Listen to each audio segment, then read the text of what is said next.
Excellent. Thank you. Thank you very much for the warm welcome. I know I was using my fingers and my toes to count the years. You'll quickly learn in any of the conversations, if it gets really technical, has anything to do with math or coding, or you'll see me go really quiet. There'll be no smile, just big eyes. And I'll say something like, let me introduce you to my colleagues who can answer those kind of questions. What I am going to be sharing today is wondering and wandering in learning. And I'm going to be going through some of the processes. I had a chance yesterday to talk about some of the work that's happening within Learn Moodle.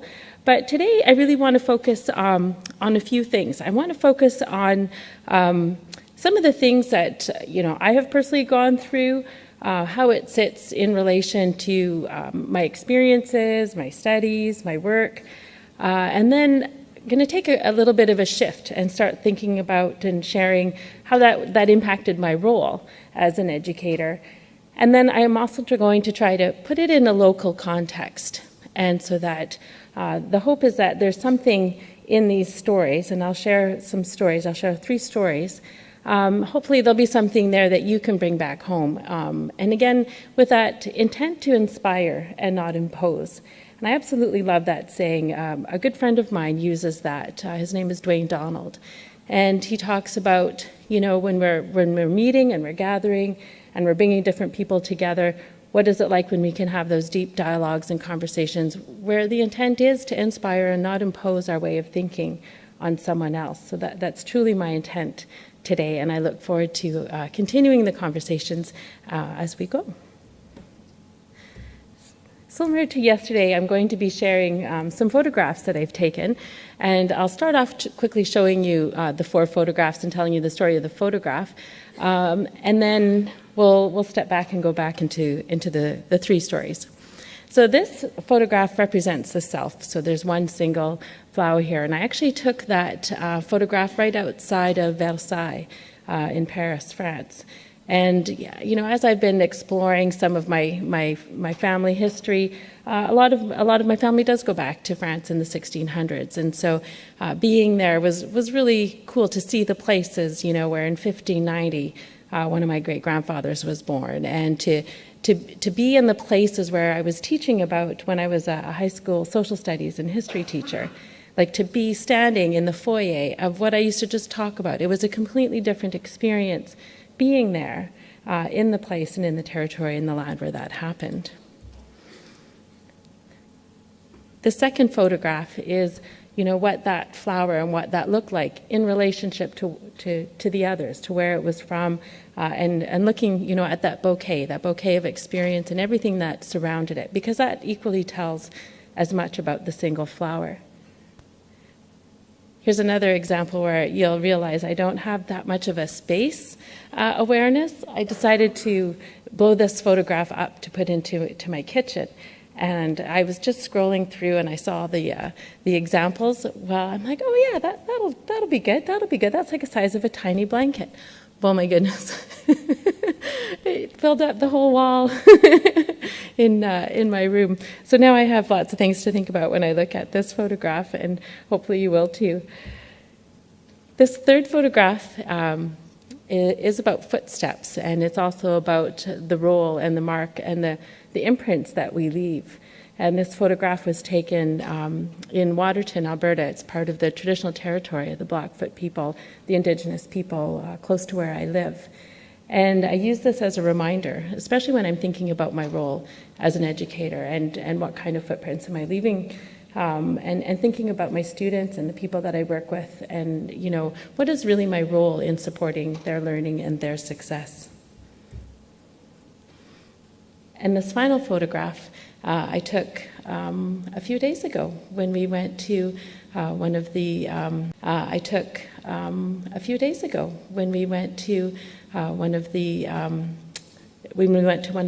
temples, and it was just sitting there. Everyone's looking at these beautiful the buildings and all of the people and the scenery, and this little flower just really stood out. That came right there from that land and that spot. And when I'm talking about what does it look like in your local context, I'm also making those connections to being here today and to have this time for us to be able to meet and to talk. So now I'm going to quickly slip back. Okay. So self in relation to my own history. So I'm 13th generation French Canadian, and I've been a student. I studied history, I studied education, and I also studied Indigenous education in my work. And then in my thesis, Martin talked about that. It was about creating structures and models and looking at professional learning, also looking at the role of leadership and looking at how can Indigenous methodologies help provide voice for the community, community members as well as students and youth. So my own history actually is the story of colonization. When I look at my family members who came from France and I look at my family members who came from Indigenous communities in Canada, I find I'm constantly navigating where I've come from and where I am at that moment. And I think sometimes that helps, especially when I'm thinking about, what is my role as an educator? What is my role in transformational change? And what is that process of leaving what I've always known and what I've always done to trying something new? And so that makes me think of the story of colonization and also the role of education. How can education decolonize? How can we look at ways of transforming education to really empower not only educators but students as well? As a researcher, I find a lot of hope in the global conversations that are happening. And when we talk about things like the Sustainable Development Goals, that is really where I draw a lot of inspiration when we put what we're doing in relationship to community members around the world. I like thinking about what it looks like when we give voice to the people that we're working alongside, and also finding ways that we can continue to stay connected. And finally, this local context, being here in Mumbai and to spend this time, I'm really grateful. And I also feel that responsibility to be able to respectfully share. And again, this goes back to my intent to inspire and to not impose. So I'm going to talk a little bit about the Sustainable Development Goals. As a single mother, I experienced some financial hardship when I was supporting my children, being a student, working some crazy jobs, working multiple jobs. And it was one of the first times that I experienced, just one level of poverty in a different way. And I found that there were, I was very fortunate. We had a social system in Canada that, was able to help support me. I called it, we were food bank poor, which means, there was a food bank that we could go and there was food available, there were supports available, and there was community support as well. The real turning point for me from going from that situation was actually getting my education degree. It was my second degree. My history degree had some more limited work options. An education degree and being able to be a teacher really made a significant difference in how I was able to care for my children and the home I was able to provide and the opportunities that I could provide for them. And I think whether you're just struggling with poverty or you're looking at poverty at different levels, education is often that turning point. And it's where something that we have in common, being here and being connected with Moodle. How can we be empowering ourselves as educators to be able to help others go through that turning point, to find success, whatever that success means to them?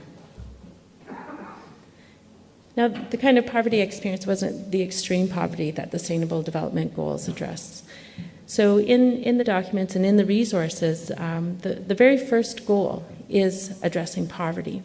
And in the resources, it talks about things that we can do. How can we address the issue of poverty? And there are three things that really resonate with me. The three things: share intergenerational knowledge. That's one of the things that they talk about. How do we address poverty? And this can be a message to youth, it can be a message to teachers, it can be a message to business owners, anyone in the community.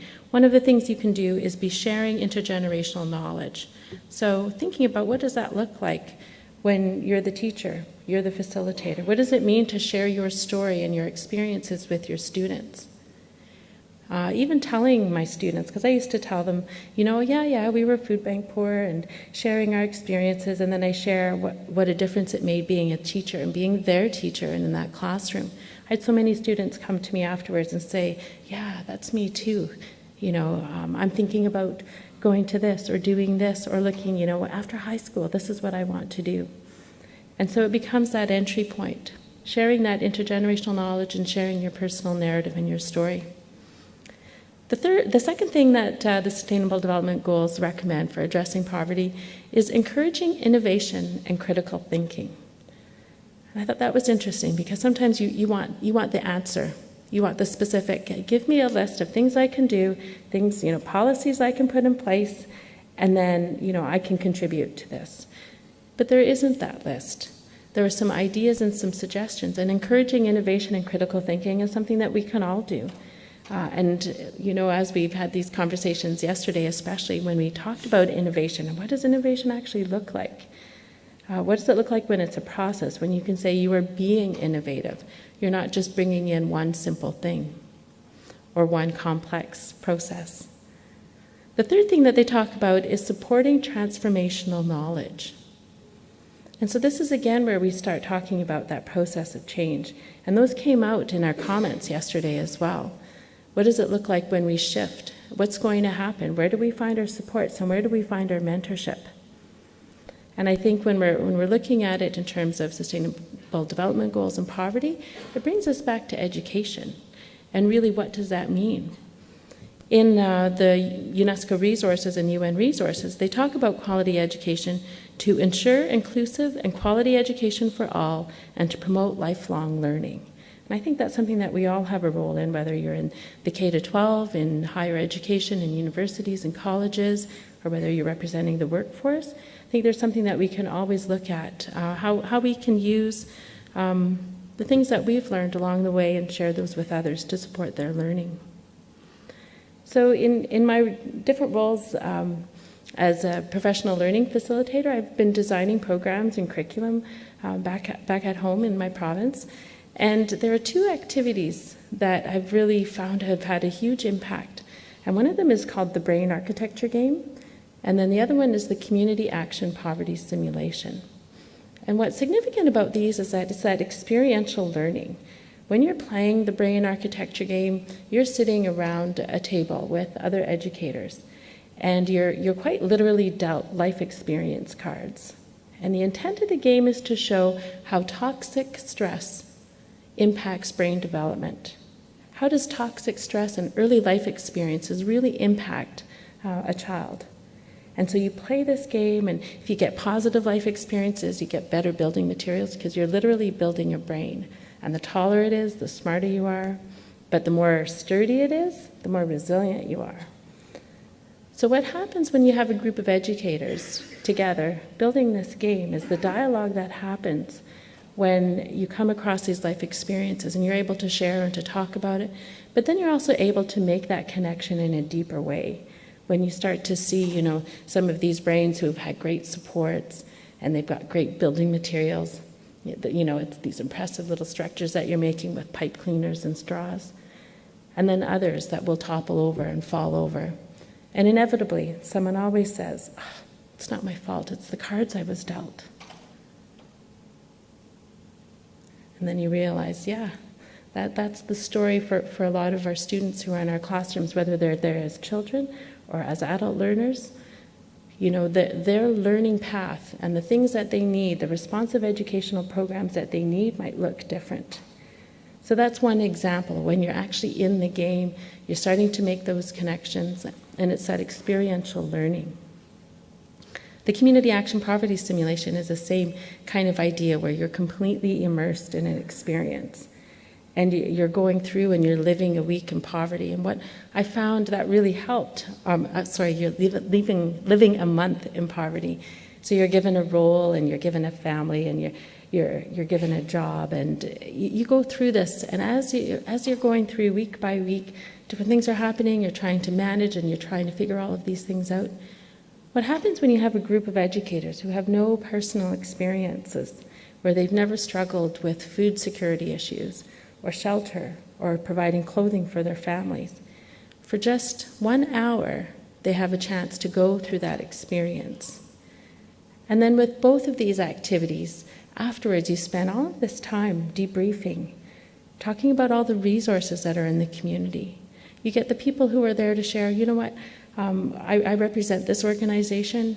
If you come across somebody who needs these kinds of services, this is what we can do. Please keep in touch, keep in contact with me. Or you can share like online resources or go to people in the community that they can turn to. What those have in common is kind of thinking about, when we're looking at sustainable development goals and we have the opportunity to learn together and then to be able to reflect and debrief and dialogue, I think there are a lot of opportunities, and I do find a lot of hope in thinking, what does that look like? In terms of a local context, yesterday we talked about some things, and some of the comments that came out were about project-based learning. And so I was thinking about the brain architecture game, like what would it look like? And again, I'm putting on my Learn Moodle hat here. What would it look like if we had a chance to play the brain architecture game and then take that experience? What would that look like in Moodle? How would we facilitate that using all of the Moodle tools and resources? What would that look like if it was strictly online? How could we adapt what we have available to create that experience? Or what if it was blended learning and we wanted a space to continue the conversations and to hold the resources so that the activity didn't just end there, that we were able to extend it? And so yesterday when I heard those comments about the project-based learning, that really, again, that connection to that hope and to that thinking, and like I called this presentation, that wondering and wandering. We often don't come with a checklist of you have to do this, this, and this. It's that process of engaging with each other and building on each other's experiences and comments and feedback that we can start to think perhaps in a different way. The next story I want to share a little bit about is the story of Moodle. So I first started using Moodle. My first Moodle meet was actually in 2006. And I was just a brand new teacher, and the tech guys from around the other edge of the school said, hey, there's a conference. Why don't you come? And so I went, and that was the very first time that I started. We walked into this room, and there were all of these desktop computers that were all plugged in. The room was a little bit warmer than your hottest day over here. It was lots of electricity in the room. But it was so fun to be sitting alongside everyone because everyone was new and everyone was learning. This many years later, I still feel like there's so much I don't know, but the more painful part is now I know I don't know it. And so really constantly situating myself in the role of the learner and continuing that learning and professional growth. And I think that's really important, to start thinking about ourselves as learners and taking that time and space. When I look at, what is learning about Moodle and how does all of this connect, it really does connect with the moods. One of the things I think about a lot is, how does knowing relate to understanding? How does knowing relate to understanding? Because really, if you want to know anything about Moodle, there are Moodle docs, there are videos, you can hear the voice of Moodle with Mary Cooch. There's lots of opportunities. But it's nothing like that deep level of understanding when you're with other people and learning alongside everyone. And I think that's really important.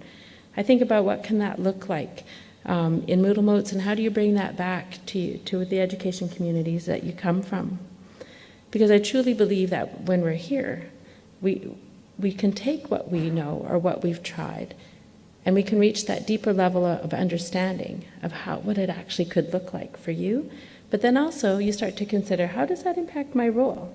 I start thinking about my role as an educator differently. And this is where we return to the story of colonization. When we look at colonization, it has a complex story where a lot of people have been marginalized, they've been silenced, they've been disregarded or unrepresented. I like to think about what does it look like when people can see themselves represented in the work and in the learning. And so I strive to find ways that people can see, what does education mean to them and what kind of supports do we have in place. And it's important to me that the work that we're doing really is empowering your own vision of success. So we do focus a lot on the process. So these are processes that you can bring back. And I also like thinking, about what happens when you're equally learning as much as you are teaching and educating, and the importance of that voice. And so yesterday, I really appreciate, I went back to my room and I had all of this valuable feedback from your comments. So thank you very much for taking the time to do that. And I wanted to save some time today to share some of the feedback that came back so that you can hear your voice represented in how we're moving forward. When we were at the Miami Moot, we did a similar process where on one day we went through a workshop. We had actually a longer workshop and we got a lot of really great feedback.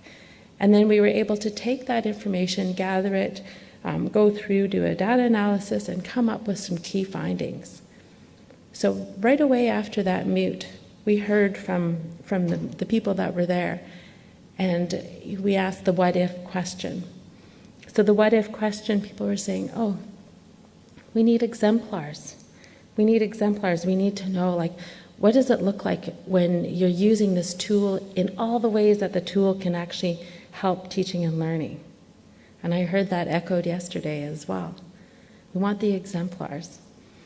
The other thing that came up were the videos. Like, we want some how-to videos, like just show us. Don't just tell us, don't just give us, the step-by-step, like show us. What do the videos look like? And so we've responded, and we're going to be having some of those instructional videos in our Learn Moodle program. Another thing that came up, people were looking to see not only just what's possible, but the full spectrum of what's possible. So we're able to find innovative ways to do that. So a lot of the things that came up, definitely I heard yesterday as well. But when we asked the question, what if? When we asked, what if you could have access to any resource, what would that be?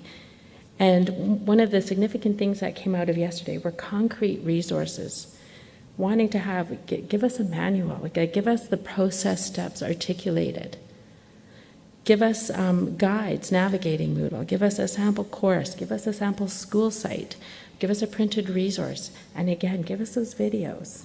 Those videos are really helpful to be able to see, to hear, and to read, and to be able to go step by step at your own pace. So again, Moodlers around the world are echoing some of the same things, and it really helps when you're starting with that blank slate to create a program, to really make sure that it's serving the needs of Moodlers. The second thing that came up was that social and experiential learning. When people are in Moodle, they want to know, how do we actually have a learning experience?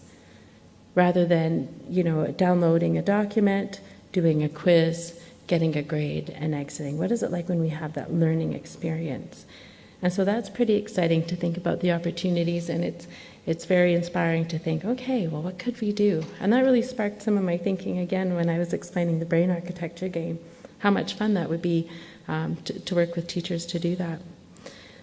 The third thing that came out of your what if you could have any resource, the third thing that came out really strong in all of the comments was professional learning.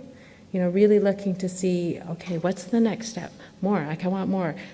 Where can we go? Where can we sign up? So definitely feeling that need and that request, looking for the workshops, looking for the programs and the courses. The second question was, if only. So if only you could change one aspect, or if only you could have any opportunity, what would that be? And so some of the things that came up were some of the logistics of dealing with a Moodle course. So looking at how can we sequence, drag and drop, what does it look like if we can use a planning tool, like a Trello tool. People were looking at designing experience. So what is it like? I've never really thought about course design. What are some different ways that we could do that? How do I learn more specifically about course design? And how does that relate to the Moodle tools and resources? So that was one of the comments. And then also, again, professional learning came up. How do we learn more? How can we take what we're learning here and bring it back to our education communities? And I think that voice really resonates with me, because I know I've been the one person who goes to the conference and has all these fantastic ideas and you just want to run with them. So what does that process look like? If you're the person, if you're the voice in your school community or your education institute or your training institute. And I think that looking to see how we can stay connected is a common experience for educators, because often we're the only person, or it's a small team, or there's that sense of isolation in the work that you're doing. And I think that's a lot where we can gather a lot of strength from the Moodle community. The other thing that came out when we looked at significant findings, one was considering student voice and different perspectives. And I think that's an interesting opportunity. People, the comments that came back looking at the feedback process. I never thought of, how do I know if I'm successful? There was one comment about, I hadn't actually thought to ask the students. And so that's really valuable. You never know where one little idea can change. So thinking about what does that look like back in your work. One of the other significant findings was you feeling not alone. Like to hear the experiences of everyone else, and then making those connections and that follow-up afterwards, hearing somebody say, yeah, we've done this is what we did. And I've seen that time and time again at Moodle Moots, just that openness and that sharing. Other significant findings, just that sense of being ready to share and feeling that as a group and as a Moodle community here in India, looking at the scope of Moodle and the power of Moodle. And I'm pretty excited today with the list of presentations that are coming up. I think every presentation, I know for myself, I'm thinking, how can I take that and put this right away? Like I want to run with it right away. Looking at the scope and also rethinking based on feedback and the process that we shared yesterday. And finally, digital content with pictures. So thank you for that comment. and I think that's something again that we can bring back when we look at our own course design. So those were the findings that came back from all of the significant comments and the work that everyone put in. And it doesn't mean that the conversation is over. Definitely encourage you to connect with our education team to be able to continue and to look ahead. So as we go through the rest of today and as you go through the rest of the sessions, I really want you to think about how you continue the conversations at the Moodle party. When we leave, hopefully it's a matter of saying, until I see you again, whether it's in the forums or social media or at another Moodle Moot. And I've saved some time in case there are any questions or comments, or if there's something that sparked your thinking today that you'd like to share with the group.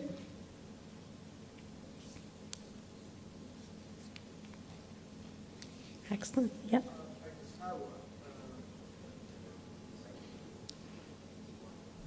With all the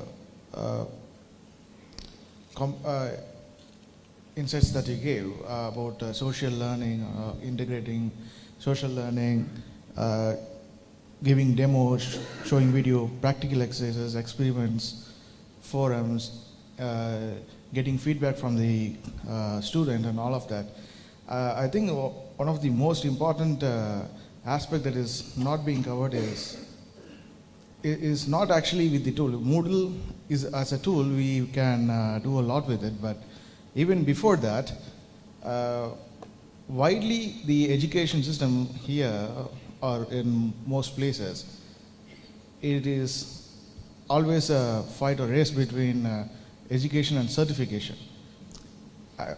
Unless we focus on education than certification, I think no matter what we do, it will never be enough. And also believe it's any tool is mostly bunch of code. With a community such as Moodle, it would be always possible to resolve a technical issue or a technical gap to fulfill that. But widely, that gap is never filled so far, in my view, is because the political will of educators like us not going to the step where truly educating the users, but we focus more because of for so many reasons on getting the certification right. But once we start focusing on educating the users, the technology gap will definitely fill, and all of these will become a reality in no time almost. It's just my view. And I think you brought up a really important point, because it's defining what does success mean. Understanding, the certification piece is there. that's something that you absolutely need to address. That's the foundation of the system. But it's also exploring, just because that system is in place, it doesn't mean that you yourself as an educator can't go through that own professional learning, that professional personal growth, to think about what you can do differently next time, and where you can take in the voice of your students into that process. But yeah, I agree. I think wherever that focus is, if you start to shift that focus, that's a key part of that change process, for sure. Thank you. So I just want to add, and maybe you can comment on it. I think Professor has a point to make, that we have to do a paradigm shift from certification to education. But I think we should also look at any tool like Moodle also as an enabler in that shift. For example, when personal vehicles were invented, a personal vehicle just did not become another tool of transportation. It also brought a lot of psychological, social changes in the mindset of people. The very concept that I can go out of my home at 10 p.m. in the night to some remote place and have a dinner, that very concept can come into existence only when I have a tool like a personal vehicle, maybe a motorbike or a car. So in a sense, when we bring educators to a tool like Moodle, it is also a step in that direction of, doing that change in the political way of thinking about education, as you mentioned. So I think both have a relationship, the tool and its impact. So we should look at Moodle as an enabler in that paradigm shift, and not like, first people have to change their way of thinking and then they will come to Moodle. So I think it's both a give and take game, and it will continue like that. Kind of relates to, when you look at the word or the words empowering educators, is empowering a verb? Are you empowering educators, or are you an empowering educator? Are we talking about, the act of finding ways to help support teaching and learning, or are you talking about a group of people who are empowering educators in what they do? And how they approach teaching and learning, and the roles that they have in that process. So, like you were talking about that physical transportation, sometimes it's taking the same, exactly what you have, and looking at it in a different way. Absolutely. Madam, one more doubt I have. We are having assessments in the Moodle. Generally, it is a kind of formative assessment. So how do we incorporate summative assessments where the written matter can be tested? So generally the practice in India is like written tests. So is there any tool we can develop so that that part also can be addressed? Just want to make sure I have the question right. So how can we go beyond just the testing to find out about the student learning?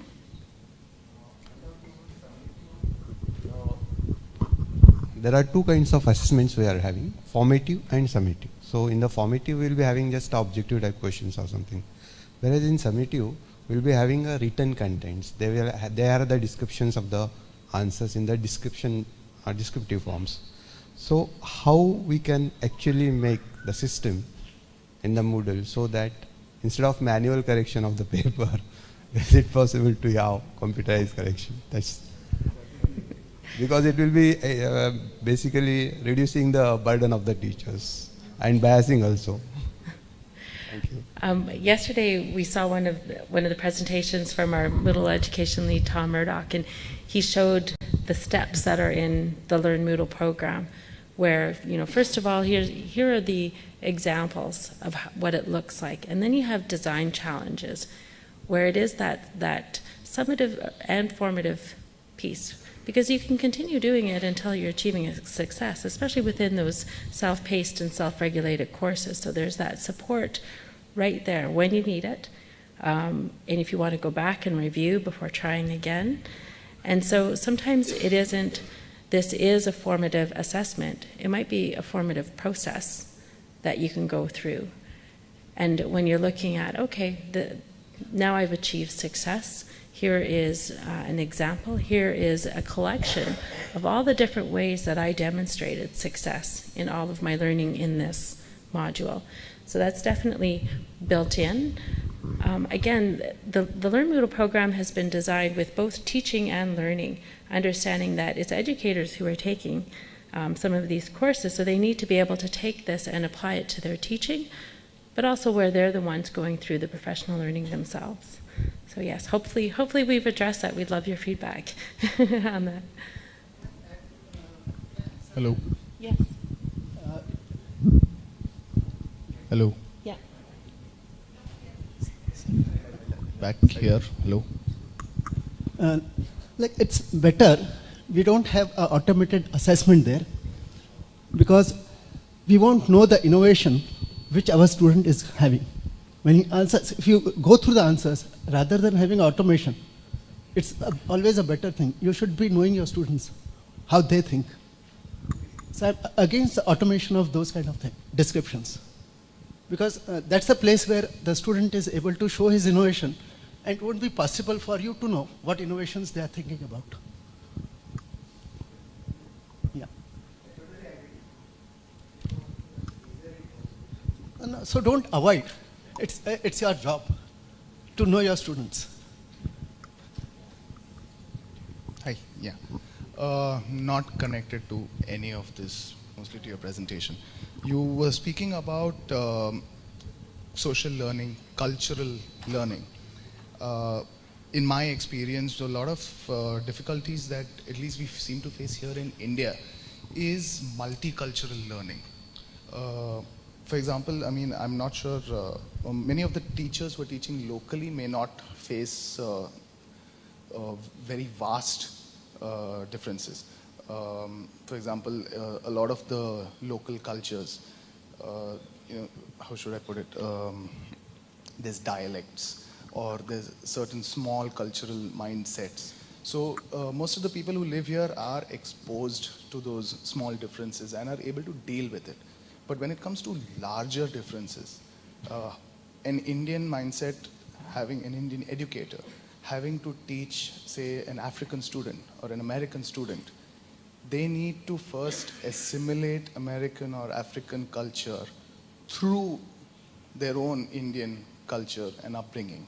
And that puts either a twist to the American or African culture. And it does, it flavors the teachings that are coming out, the strategies that are coming out. So what are your views, or what are in fact even Moodle's views on this flavor? Is it needed, or should it be avoided for more effective teaching and learning? Great question. And I think that's a common story in many different areas when you're bringing, you know, whether it's Indigenous and non-Indigenous or local and people who are from away, when you're bringing those people together, what is that role? And what's the process? And I know from my experience working in Canada, it's been with Indigenous and non-Indigenous education. And what does it look like when you can bring people together and look across the table and acknowledge the difference, acknowledge that you each have your own story, without needing to, and I'm going to quote again Dwayne Donald, without the need to assimilate, hybridize, or conclude. What does it look like when you can create that space, that ethical space of engagement where you can just listen and hear their stories? And what does it look like when you can braid together those stories in a collective way that helps support the teaching and learning that's happening in that space? So today was an example of what that looks like in terms of a methodology called Indigenous MetaSaj. So taking 3 different strands or 4 different strands and braiding them together as an educational resource and as a tool and as a praxis to help inform others. So maybe there was something in my personal stories that you connected with, or maybe it was something with the Sustainable Development Goals and how we can contribute to our community that connected. Or maybe it was something that we have in common, like Moodle, that connected with you. So I think, if you take at it from your own self, and then you put yourself in relation to the community that you're in, then you start thinking about what's your role in that community, and then finally, what is the local context? So those were the 4 different pieces to each strand of my story. And so that's one way that you can approach that when you're bringing together different cultures in different classrooms, and when you're dealing with educators who sometimes realize, oh, I know I don't know about this. How can I help support them? And I know often, sometimes they'll look at, oh, we have to close the gap. We have to close the gap.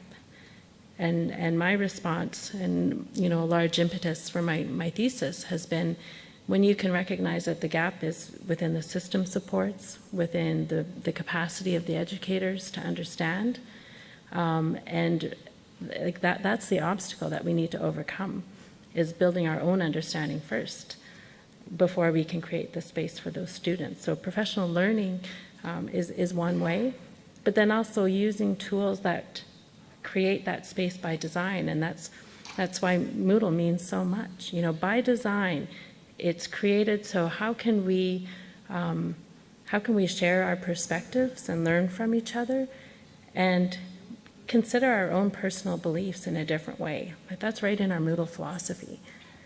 And so I think when you start looking about, why Moodle or how does Moodle support this work, it does by design, by all of the tools that are in there and ways of putting them together.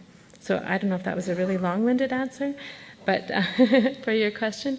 But I think when you're bringing those different cultures together, it has to begin, on that personal journey and acknowledging that what you don't know.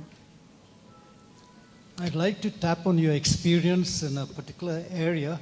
One of the major, when you go to evangelize and find out how online teaching could spread, one of the major mental blocks of new institutions is the fact of plagiarism.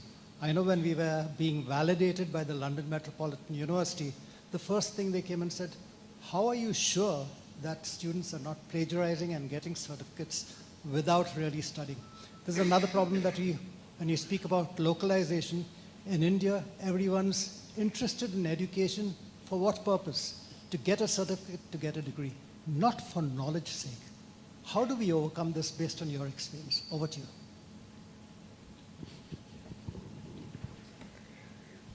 I think when it comes down to certification, it's, what is the opportunity that's within that certification? And what does that really mean? Because sometimes when we look at professional learning, there may not be a certification. You just want to do better. Like what is it really about, and what does that level actually empower somebody to do? When it's about that plagiarism, I think that's part of the shift. I think that's part of the shift in having one right answer, having one person who knows the information, who gives it to the others, and it's looking really at that social constructionism. What does it look like when we work together? And finding different ways, for example, using the arts. What does it look like when somebody can have an aesthetic expression of their understanding, where the role of the facilitator isn't to look at the composition and say, no, that's a 73%. But instead to look at the reflection from the student who has said, this represents this, this represents this, in a way, whether it's APA format or whatever is required by that institution. But it's just finding ways for students to have that voice. I think if you give that voice, then they aren't as tempted to take the voice of others through plagiarism. Hi, over here. Hi. Yeah.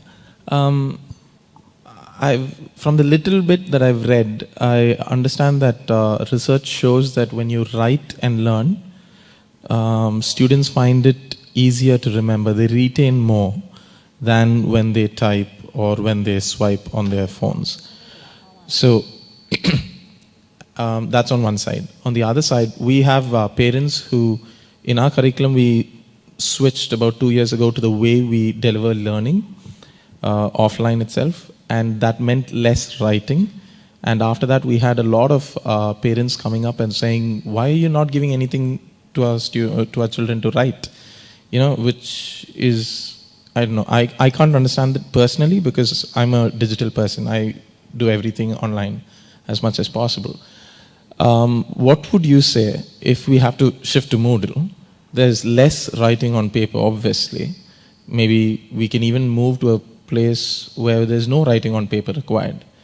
But how would you address these 2 points? The challenge of parents, especially in our country, I don't know about other countries, wanting more writing for their children, and on the other hand, children being unable to retain as much. I think the difference was they're able to retain about 56% when they type and 74% when they write, something like that.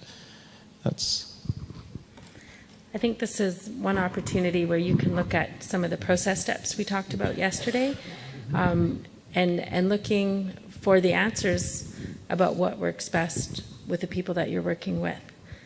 So instead of looking, perhaps only at the research, start looking at what are the experiences of the people in the program. How do they learn best? If they learn best with writing, what does it look like if you take a quick, photograph of what they've written and then upload that as an electronic copy? And I'm the same. I draw things, like I see them visually, then I have to work it out and then try to find the words for them afterwards. So I think there are different ways that we can do that within Moodle. But again, it goes back to that process of if you want to find out what's working, include that student perspective in that. Can I answer that to Dan? So the thing is that when you're running an institution or you're an educator, you cannot give in to the demands of the parents. If you have some conviction on what you're doing, the parent has to be told that it's historically proven that there are certain skills that are going to become redundant. Okay, we face these same challenges, but we've taken strong positions that writing is not going to make anyone more intelligent. I totally disbelieve your study that people learn more when they write and less when they type. So when you see data like this, you can be a little bit critical of it. And the truth of the matter is that it is not A versus B versus C versus D, right? I mean, we are all using multiple tools, whatever is relevant to your point. Yesterday, Kalpana shared that all the tests for law are online. And one of the struggles they had that the children have never seen a machine and cannot do higher education. So a child in my village who only went to a Zilla Parishad school would not be able to become a lawyer simply because they have never typed anything and of course never studied in English. Can you also understand that all the higher education exams, whether you want to become a doctor or a lawyer, are in English and are online?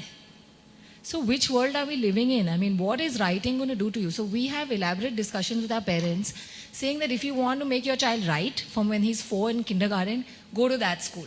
Don't come to us. So as an institution, if you are taking technology, you have to take certain strong decisions. Parent community has to agree with you. Otherwise, they can go to some regular school which is doing that and has not yet moved.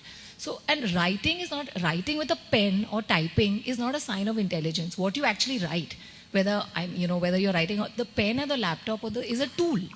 So this kind of explanations must be given to parents, and this mindset must be broken.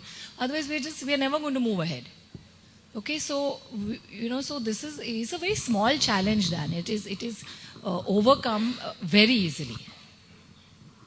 So yeah, I think the key point is also looking at what is the goal and what is the intent, and even whether it's if we look at the European Digital Framework European Framework for Digital Competencies, and you look through and you go through that list. Part of that is thinking, how are you providing learning activities, learning opportunities for people to address those competencies? But then the other part of that is the teaching aspect, where you're collecting evidence that they can successfully demonstrate achievement in those competencies. So it's separating that teaching and learning. If somebody in their learning wants to draw, I don't think that, I think that you can create spaces if you're using a Moodle environment where that isn't the factor, because that's not the intent. We're here to build those digital competencies, or we're here to address the content that's in there, where it doesn't matter if technology is a part of it or not. Learning has to be the driving force, and you need to know what those outcomes are and your intent of the reason why. I don't know if I complicated that one or helped to clarify. I think we're just coming up to the end of time, so thank you very much.